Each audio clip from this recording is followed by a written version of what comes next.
राष्ट्रपति द्रौपदी मुर्मू ने 18वीं लोकसभा के चौथे दिन दोनों सदनों को संयुक्त रूप से संबोधित किया। साथ ही उन्होंने सरकार के कामकाज का खाका भी पेश किया। इसी पर समाजवादी पार्टी के राष्ट्रीय अध्यक्ष अखिलेश यादव ने प्रतिक्रिया दी है। अखिलेश यादव ने कहा कि ये सरकार का भाषण था, जब सरकार ये दावा करती है कि दुनिया की 5वीं अर्थव्यवस्था है और तीसरे नंबर की अर्थव्यवस्था बन जाएगी, तो किसानों को दुख क्यों है, किसान क्यों संकट में है। जो कहानी बताई जा रही है, क्या हमारा किसान भी उसी तरीके से खुशहाल हो गया है? अगर हम 5वें नंबर पर हैं, तो हमारे युवा बेरोजगार क्यों हैं? अग्निवीर क्यों लागू करनी पड़ रही है? इतनी महंगाई क्यों है? इसके साथ ही उन्होंने ये भी कहा कि कुछ लोगों के ग्रोथ से देश की ग्रोथ नहीं हो सकती, कुछ लोगों की ग्रोथ से हमारा नंबर अच्छा हो सकता है, लेकिन हमारे किसान के लिए सरकार के पास क्या है? इसके साथ ही अखिलेश यादव ने क्या कुछ कहा, आपको सुनवाते हैं।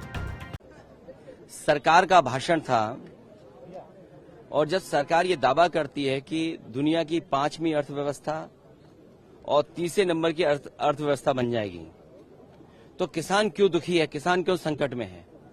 अगर ये 5वीं दुनिया की अर्थव्यवस्था बनने की जो कहानी बताई जा रही है, क्या हमारा किसान भी उसी तरीके से खुशहाल हो गया है?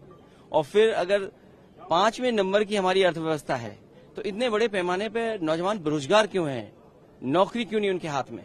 और फिर अग्निवीर जैसी व्यवस्था आधी अधूरी क्यों लागू करनी पड़ रही है? महंगाई क्यों है इतनी? और जिस तरह से इन्वेस्टमेंट को लेकर के बड़े बड़े सपने दिखाए थे, सरकार कहती है कि हम सर्विस सेक्टर को भी और इन्वेस्टमेंट को भी देख रहे हैं, तो इन्वेस्टमेंट है कहाँ? अगर इन्वेस्टमेंट होता तो हमारी और ग्रोथ दिखाई देती। कुछ लोगों की ग्रोथ से देश की ग्रोथ नहीं हो सकती है, कुछ लोगों की ग्रोथ से तो हमारा नंबर अच्छा हो सकता है, हम 5वें नंबर की व्यवस्था बन सकते हैं, लेकिन हमारे देश का किसान, गरीब और जो अभी तक 10 साल में सबसे ज्यादा उत्पीड़ित हुआ है, उसके लिए क्या है सरकार का?